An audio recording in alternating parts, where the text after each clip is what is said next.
Hello, everyone, and welcome to the latest news and trends in sensor technology. Today, we'll be talking about biomarkers. We will first talk about how optical sensor technology works for this application, and then show a demo about how to read and process their signals. We will explore how to measure your heart rate and blood oxygen saturation level using optical sensors. For the heart rate, we want to measure how often the heart pulses occur, which are reported in BPM or beats per minute.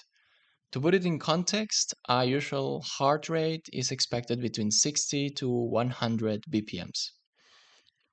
For the blood oxygen saturation level, here given as SpO2, the saturation level of oxygen in red blood cells is measured.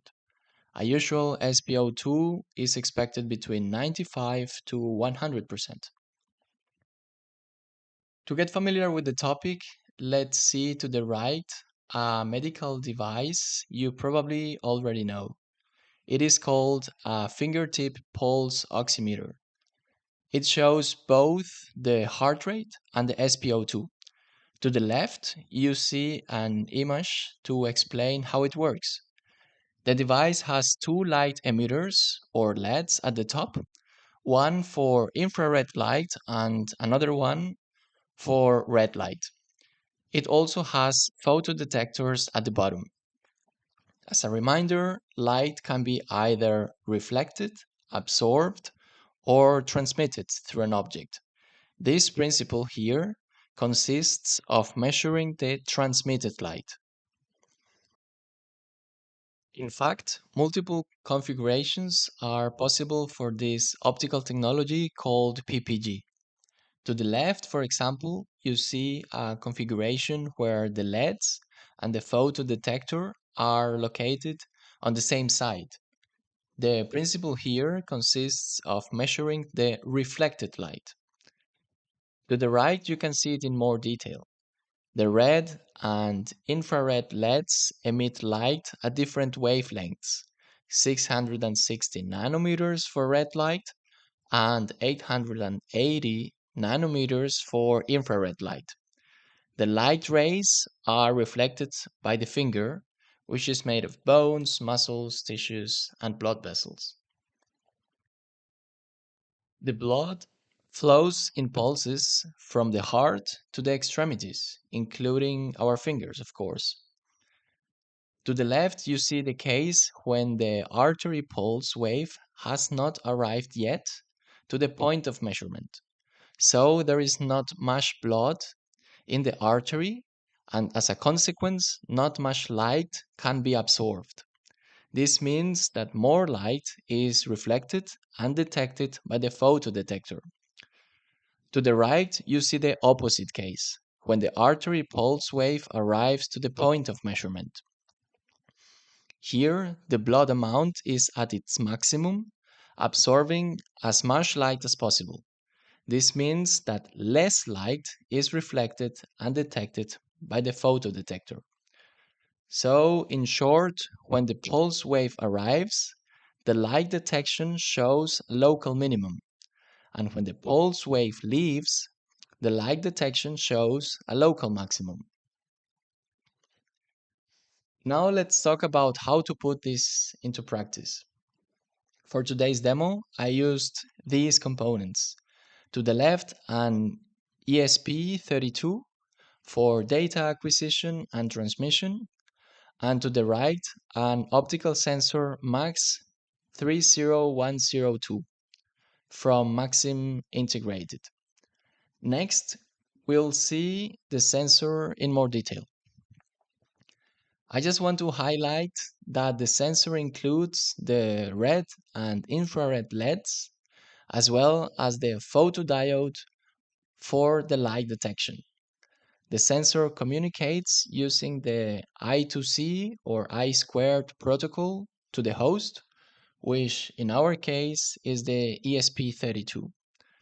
And it has some additional features built in, such as ambient light cancellation and digital noise cancellation.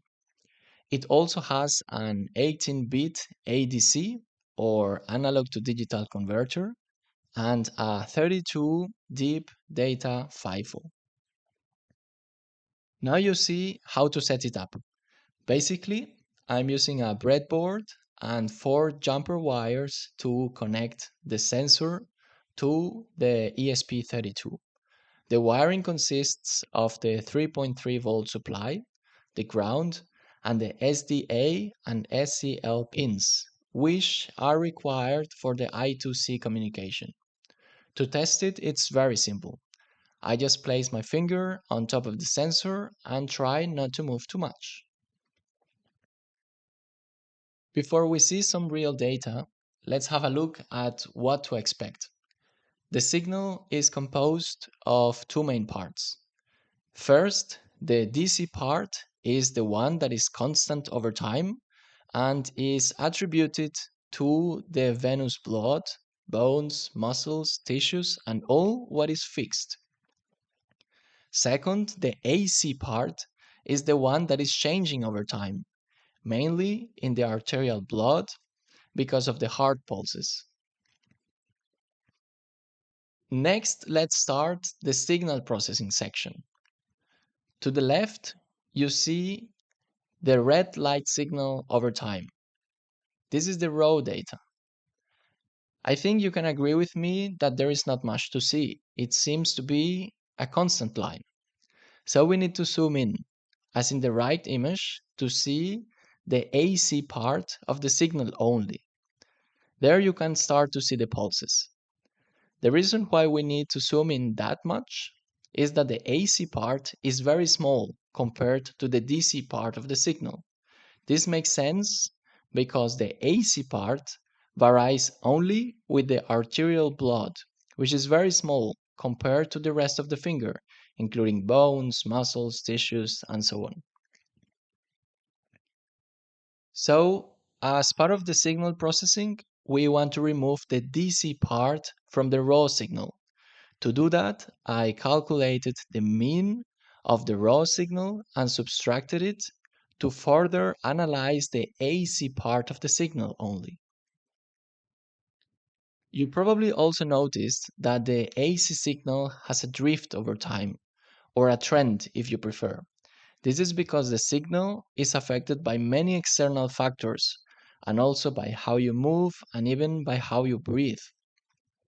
Since that trend is not of our interest, we'll remove it, as shown in the right image. Now we can see the AC signal only, and can even start extracting some features. One representative feature is the RMS, or root mean square, which is a measure of the magnitude of a varying signal, and is shown as the green horizontal line. Okay, after the signal processing, we can finally calculate the heart rate. To do that, first we identify the peaks of the signal, which are marked here in orange. Next, we calculate the time between those peaks, or for a more reliable measurement, we can average the time between the multiple peaks. Finally, we calculate the heart rate by dividing 60 by the time between peaks to convert from time to beats per minute, or BPM. For this particular example, the heart rate was 62 BPMs, which seems like a reasonable value. Okay, we have already calculated the heart rate, so half of our job is done. Next, we will calculate the blood oxygen saturation level, or SpO2. You remember that our sensor includes two LEDs for red and infrared light. Well, both of those signals are needed to calculate the SpO2. Here you see the process signals together. You can see that the signals are in phase, although the marked peaks may vary slightly between them. You can also notice that the scale is different between them, so the mean and RMS will also be different. To calculate the SpO2, an empirical quadratic equation can be used as shown in the first line. Here, the coefficients A, B, and C must be calibrated after empirical tests, and the variable, in this case shown as R, is a ratio of ratios. This means that first you calculate the ratio between the AC and DC signals of the red light, and then the ratio between the AC and DC signals of the infrared light. The ratio of those two ratios is R. R can be interpreted as how much red light is absorbed relative to infrared light. The principle behind this equation is that deoxygenated blood absorbs red light much more than oxygenated blood. In more detail, here you see the coefficients I used for the demo, which, as I said, are empirical values and should be communicated by the manufacturer of the sensor.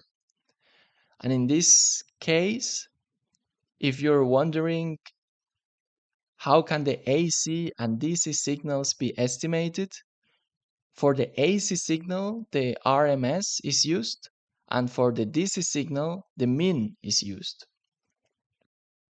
Now, integrating the signal processing and previous calculations, the result for this demo shows a ratio of 0.67 and a SpO2 of 95%, which is also a reasonable value. Now we are coming to the end of the video and I'll make a quick summary. We learned about two of the most widely used biomarkers, the heart rate and the blood oxygen saturation level. We saw how they can be calculated using optical sensor technology, or PPG to be more specific. We also saw the components used for the demo and the step-by-step to process the signal and extract the most relevant features. As a final word, I will add the code I used for data acquisition and signal processing to the comments, in case you just want to have a look. And finally, if you'd like to keep up with the latest news and trends in sensor technology, don't forget to like and subscribe. I'll see you in the next one.